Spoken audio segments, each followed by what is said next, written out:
하나님 홀로 영광 받으신 줄 믿습니다. 할렐루야. 자, 옆 사람 손을 한번 꼭 잡아주십시오. 제 옆에 앉아주셔서 감사해요. 주님의 이름으로 사랑하고 축복합니다. 은혜 받을 줄 믿습니다. 그래요. 오늘 우리 함께 은혜 받고자 하는 말씀의 제목이 우리는 그러지 말자, 이런 제목으로 함께 은혜를 나누겠습니다. 미국 로스 웨스턴 대학 질리언 교수가 그 연구팀들이 재미있는 조사 하나를 한 것을 소개하면서 말씀을 열려고 해요. 세 부류 사람을 등장시켜 놓고 설문조사를 해봤어요. 첫째 부류가 거짓말쟁이, 둘째 부류가 위선자, 셋째 부류가 나쁜 짓 하는 사람, 요 세 부류 사람을 적어놓고 제일 비호감이고 싫어하는 사람은 누굽니까? 라고 물었어요. 여러분 누구세요?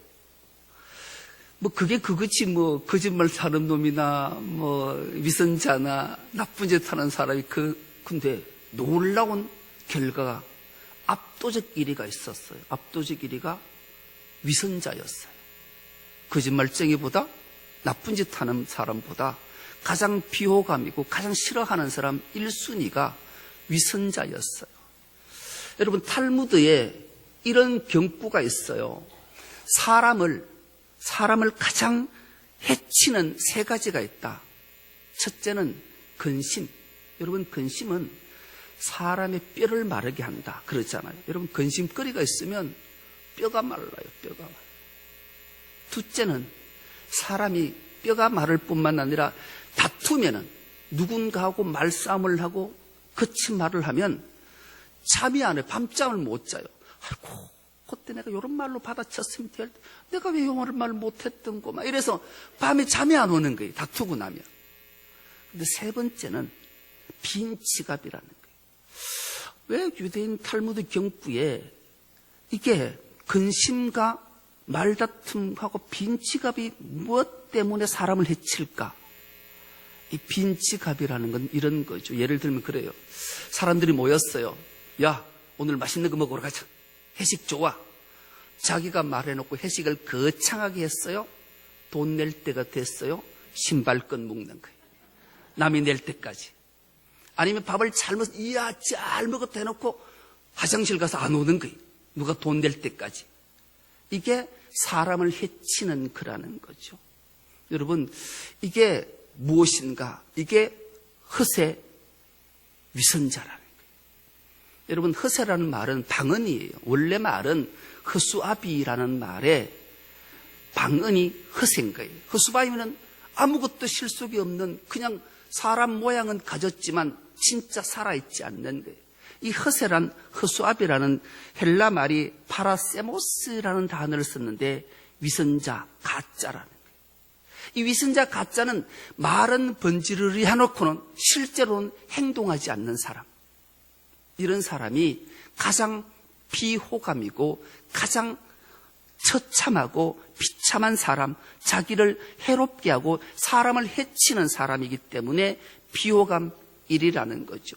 오늘 예수님이 이 사람을 등장시키고 있는 거예요. 여러분 놀랍게도 예수님이 공생애를 시작하시면서 가장 먼저 하신 일이 설교 한 편을 하셨어요. 그 설교가 성경에는 마태복음에는 5장, 6장, 7장이라 해서 산상수훈, 산상보훈이라고 말씀하죠. 첫 설교를 예수님께서는 뭔 설교하셨는가? 복에 대한 설교를, 팔복에 대해서. 복설교를 딱 하셨어요. 그리고 예수님이 3년의 공생애를 마치셨어요. 마지막으로 또 예수님이 설교 한 편을 하셔요. 그 설교가 마태복음 23장, 24장, 25장. 마지막 설교, 첫 설교는 복의 설교를 하시고 마지막 설교는 화에 대한 설교를 하시는 거예요. 8가지 복에 대한 설교를 시작하셔서 마지막은 놀라운 영생에 대한 아니면 상급에 대한 설교로 마무리를 하면 좋을 텐데 마지막 설교, 첫 설교가 화 있을진저, 화 있을진저, 화 있을진저, 화 있을진저, 화의 7가지 화를 설교하는 것으로 말씀을 맺고 있다는데 우린 주목해 봐야 돼요. 여러분, 우리가 예수를 처음 영접하고 만나고 구원의 감격을 안고 신앙생활을 하잖아요. 그러면 믿음은, 신앙은 자라야 돼요. 물론 신앙에 자라는 자들이 있지요. 제자들이 있고 예수님을 따르던 성도들이 있었어요. 그런데 가장 중요한 건 지도자들이라 일컬음 받는 자들은 신앙이 가면 갈수록 자라는 것이 아니라, 변화하는 것이 아니라 변질되었다라는 것을 말씀하는 거예요. 대표적인 예로 오늘 본문에 드디어 등장시키는 서기관과 바리새인들이 신앙이, 믿음이 변화하지 않고 자라지 않고 변질되었기 때문이다 말씀하시면서 7가지 화를 설교하시는 것으로 공생애를 마무리하고 있다는데 우리는 주목해 보는 거죠. 특히 목사인 저를 위시해서 교회 지도자들은 늘 자신들을 살펴봐야 돼요.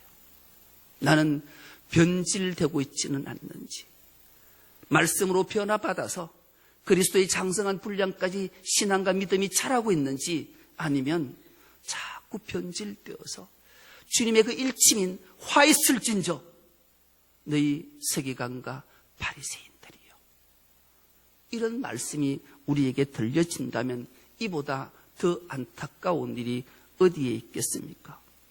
그래서 주님이 오늘 말씀을 이렇게 말씀해요. 제자들을 향해서 우리는 자칫 잘못 읽으면 바리새인과 서기관들을 저주하고 책망하는 말씀으로 들릴 수도 있지만 그 말도 틀린 말은 아닌데, 진짜 주님의 메시지 설교는 너희는 그들, 즉 위선자들, 허세 부리는 자들, 가짜들을 본받지 말고 너희는 그렇게 살지 마라. 너희는 어떻게 살아야 돼? 우리는 그러지 말자. 신앙이 변질되지 말자. 그래서 하있는 자 되지 말자. 이것을 말씀해 주시는데 우린 주목해 보는 거예요. 그렇다면 여러분, 서기관과 바리새인들이 정말로 처음부터 하나님께 책망받을 자였던가? 그렇지 않아요. 바리새인들의 업적은 설명하려면 몇 시간을 해도 다 못할 정도예요. 바리새인들은 하나님 주신 말씀을 정말로 그 말씀을 달달달달 다 외웠어요. 여러분, 창세기, 출애굽기, 레위기, 민수기, 신명기 5권의 율법책을 1.1획도 틀림이 없이 정확하게 다 외우는 사람 있을까요? 거의 드물어요. 이들은 다 외웠어요. 외우는 것으로 그친 게 아니에요. 이 말씀을 하나님이 왜 이 말씀을 주셨을까를 연구하고 보고서 착착착착 쪼개보니까 613가지 규례 규범이 있음을 밝혀냈어요. 놀랍잖아요. 그래서 율법을 함축해서 613가지를 딱 만들어서 사람들에게 가르쳤으니 이 사람들은 존경받아 마땅한 거예요. 더 놀라운 것은 이들이 바벨론 포로로 잡혀갔잖아요. 70년 동안 그들은 바벨론에서 노예 생활했어요. 얼마나 괴로웠겠어요. 괴로움과 육신의 고단함도 고단함이지만 하나님의 말씀이 그들에게 들려지지 않으니 영적 갈급함은 이루 상상하지 못할 정도로 충격이에요. 그럴 때 바리새인들이 하나님의 말씀을 외우고 알았던 것을 가르쳤어요. 그래서 직업이 하나 생겨난 게 서기관이라는 직업이에요. 율법학자지요. 하나님의 율법을, 규범을, 규례를, 기준을 잘 가르쳤으니 포로기 생활에 그들이 하나님 말씀으로 양육받고 감격해서 눈물로 금식하고 기도하고 하나님 앞에 엎드렸더만 하나님은 예레미야를 통해 약속하신 대로 70년의 포로를 길을 마치고 회복시켜 주시는, 그러니 바리새인들이, 서기관들이 유대인들로부터는 존경받기 마땅히 존경받아야 하고 또 존경하는 일들을 마땅하게 한 거예요. 그런데 그들이 세월이 쭉 흘러서 예수님이 이 땅에 오시던 그때에 이들은 그런 존경심은 눈 뜨고 찾아볼 길이 없고 다 신앙과 믿음이 변질되어 있는 모습을 주님이 보신 거예요. 예수님의 마음이 얼마나 안타까웠을까요?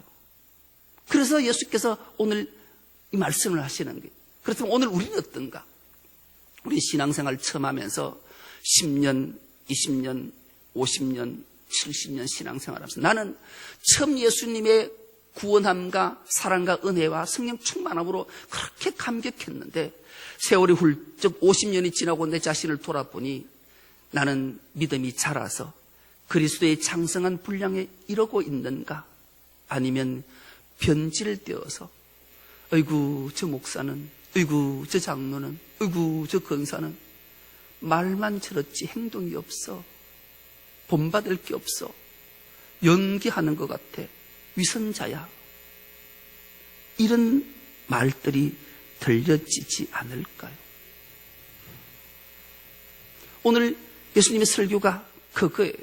그렇다면 왜 이들은 변질되었는가? 예수님이 정확하게 첫 설교를 이렇게 말씀하고 있어요. 오늘 본문 3절입니다. 그러므로 무엇이든지 그들이 말하는 바는 행하고 지키되 그들이 하는 행위는 본받지 말라. 그들은 뭐만 하고 말만 하고 뭐하지 아니하며 행하지. 여러분, 위선자라는 게 말로는 번지르르하게 해놓고는 행동은 안 한다. 은행일치가 안 되는 자들이라는 거죠. 갤럽 연구조사연구소에서 이런 연구를 해봤어요. 우리 한국의 대표적인 세 종교를 꼽으라면 기독교, 천주교, 불교잖아요. 이들에 대해서 위선자, 은행일치가 가장 안 되는 종교는 어디일까요? 가장 신뢰하는 종교는 어디입니까? 라고 물었어요. 1위가 천주교였어요. 40%가 신뢰한다. 2위가 불교였어요. 그들은 35% 신뢰한다. 3위가 기독교인데 몇 프로쯤 될까요? 10%였어요. 그래서 다시 한번 물었어요. 왜 천주교는 40% 신뢰하고 불교는 35% 신뢰하고 기독교는 10%밖에 신뢰하지 못합니까? 물었어요. 40% 신뢰한 천주교의 답은 이런 거예요. 그들은 말수는 적고 사랑을 강조하는데 실천하기 때문이다. 그래서 천주교를 40% 신뢰한다. 그렇다면 불교는 어떻게 35%를 신뢰해요? 물었어요. 그들은 아예 말이 없다. 무건수행을 한다. 그래서 그들은 그나마 말이 없으니 신뢰가 35%쯤 한다. 그렇다면 기독교는 왜 10%밖에 신뢰하지 않아요? 그들은 말은 많이 하는데 행동하지 않기 때문이다. 그래서 그들은 신뢰를 할 수가 없다. 그래. 여러분은 어떠신가요? 말은 하는데 행동하지 않는다면 누구에게나 신뢰받지 못한다는. 그래서 예수님께서 제자들에게, 예수를 따르는 무리들에게 오늘 그 말씀하리. 그 서기관과 바리새인들이 말하는 것, 율법을 가르치는 것, 하나님 말씀 가르치는 것 듣고 행해야 된다. 잘 기억해야 돼. 그런데 저들 말만 하고 저들 행동하지 않는 저들은 본받지 마라. 그런 말. 우리도 그러하기를 축복합니다. 목사가 말로는 설교를 번지르르 해놓고는 내가 행동하지 않는다면 그 행동 따르지 말라는 말이에요. 따르지 마. 제가 안 그러려고 애를 억수로 쓰긴 써요. 그래도 여러분들한테 그렇게 비칠 수가 있을 거예요. 그리스도인들이 그렇다라는 거죠. 그 행동 본받지 말라는 거예요. 여러분, 예수님의 탄생 소식을 우린 기억해요. 동방 박사들이 하늘의 별을 보고 그 따라오잖아요. 유다 땅에 딱 별이 머물렀어요. 그 동방 박사들이 가장 먼저 찾아간 곳이 헤롯 왕궁을 찾아갔어요. 헤롯 대왕을 찾아갔어요. 대왕님, 유대인 왕이 났다는데 어디서 납니까? 헤롯이 놀랐어요. 예루살렘에 소동을 했다 그래, 성경은. 막 웅성웅성하고, 야, 유대인 왕이 났대. 어디서 났지? 헤롯이 갸우뚱하다가 소동하니 불안하고 초조했어요. 그래서 대제사장과 서기관들을 불렀어요. 이 사람들아, 유대인이 왕이 났다는데 어디서 났는고? 물었어요. 대제사장과 서기관이 정확하게 답을 해요. 하나님의 말씀에 작지만 베들레헴에서 유다의 왕이 메시아가 그리스도가 태어납니다. 이렇게 말을 해요. 알고 있단 말이죠. 대제사장과 서기관들 알았어요. 유대인 왕이, 메시아가, 그리스도가 베들레헴 작은 고을이지만 거기서 메시아가 탄생을 알았다면, 그럼에도 불구하고 그건 알기만 했지 그들은 메시아에게, 그리스도에게, 예수께를 경배하지 않았어요. 알기만 알았어요. 여러분, 아는 것 중요해요. 그러나 행동하지 않으면 위선자, 허세 부리는 자, 피호감의 1등이 된다라는 거죠. 오늘 우리는 이 모습이 아닌가를 늘 자신을 점검해 봐야 돼요. 이 서기관과 바리새인들은 말은 그렇게 해놓고 더 가슴 아픈 말씀을 주님이 이렇게 지적해 주잖아요. 4절입니다. 또 무거운 짐을 묶어 사람의 어깨에 지우되 자기는 이것을 한 손가락으로도 움직이게 하지 아니하며. 말은 그렇게 하고, 여러분, 서기관과 바리새인들, 대제사장들이 얼마나 큰 오류를 범했든지 예수님이 철저한 마음으로 말씀을 기록하게 했던 사건을 우리는 기억해요. 한 끼 식사를 하면, 못 먹으면 그 밤 줄인 배를 안고 잠을 자야 되는 가부의 두렙돈, 딱 한 끼 식사거리조차 자기 입의 목구멍에 못 넘어가게 만들어서 헌금하게 하는 그런 일들을 자행한 것이 서기관, 바리새인들, 대제사장들이었다. 주님이 일침에 놓는 거예요. 여러분, 안 그랬으면 좋겠어요. 여러분, 배고프거든 가난하거든 헌금하지 마세요. 하나님 아세요. 그거 가지고 맛있는 거 사드세요. 이게 서기관 바리새인들이 한 짓이라고 주님이 일침을 놓으셨던, 자기는 안 하면서 지도자가 되어서 자기는 헌금 안 하고 목사치는 헌금 안 하고 맨날 교인들 보고 헌금하라, 그런 말하는 목사가 만약에 있다면 그 교회 가지 마세요. 우리 교회 제가 그러면 오지 마세요. 안 와도 돼요. 하나님이 오히려 잘했다 하지 그 교회에 계속 가거라 그렇게 말씀하지 않으신다라는 거예요. 자기는 안 하고 남 보고 하라는 것 하면 안 돼요. 여러분, 인도의 유명한 성자가 누구예요? 간디잖아요. 간디 재미있는 일 하나 있어요. 어느 아주머니가 자기 아들을 데리고 왔어요. 와서 선생님, 우리 아들에게 단 것 좀 못 먹게 해주세요. 얘가 단 걸 얼마나 좋아하는지, 몸에 해로운데 이놈이 단 것만 먹으려고 해요. 그런 거예요. 근데 내가 부모로서 아무리 얘기해도 이 아들이 안 듣는데, 이 아들이 간디 선생님 얘기만 하면 보고 싶어하고 그분이 말씀하시면 다 듣는다는 거예요. 그래서 간디에게 데려온 거예요. 근데 간디가, 얘야, 너 단 것 먹으면 해로워, 먹지 마 했을까요? 안 했을까요? 왜 안 했을까? 이 간디가 주저주저 하는 거예요. 그래서 어머니 보고 그래서 일주일 후에 다시 데려오라고, 일주일 후에 돌려보냈어요. 일주일 후에 그 어머니가 그 아이를 다시 데리고 왔어요. 그래서 간디가 그래요. 얘야, 단 것은 몸에 해로워, 먹지 마. 알았지? 그랬다라는 거예요.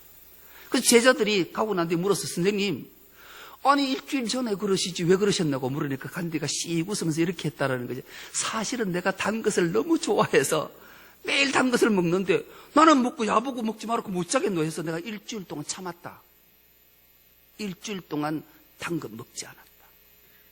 그러고 난 다음에 그 아이에게 단 것 먹지 말라고 말할 수 있었다. 여러분, 그런 거예요. 나도 하고 남도 하게 해야지 자기는 안 하면서 남을 하라 한다. 이건 위선자, 화 있을 찐저 첫 번째 요인임을 예수께서 설교했던 거죠. 또 하나, 그럼 왜 예수님이 이렇게 제자들과 따르는 무리들에게 말씀하셨을까?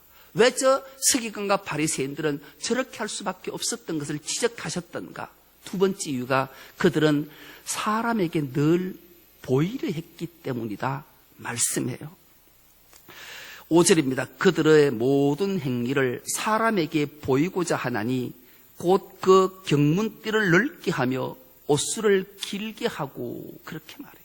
여러분, 서기관과 바리새인들, 우리가 성지순례 가보면 그 해당이라든지 아니면 그 통곡의 벽에 보면 그 안에 그 정통 유대인들이 있어요. 그들은 정통 유대인의 복장들이 어떤가 하면 저들은 반드시 경문을 써서 그 상자 안에 넣고 그것을 띠로 해서 머리에 묶기도 하고 팔에 두르기도 하고 사진 좀 띄워주소. 그리고 옷수를 8개를 쭉 해서 달고 다녔어요. 이 모습을 보이는 거예요. 즉 경문은 신명기 6장의 내용, 하나님 사랑하는 것, 율법을 작은 양피지에 작게 알같이 적어서 그것을 상자에 내가 하나님 말씀을 듣고 있고 지키고 있다.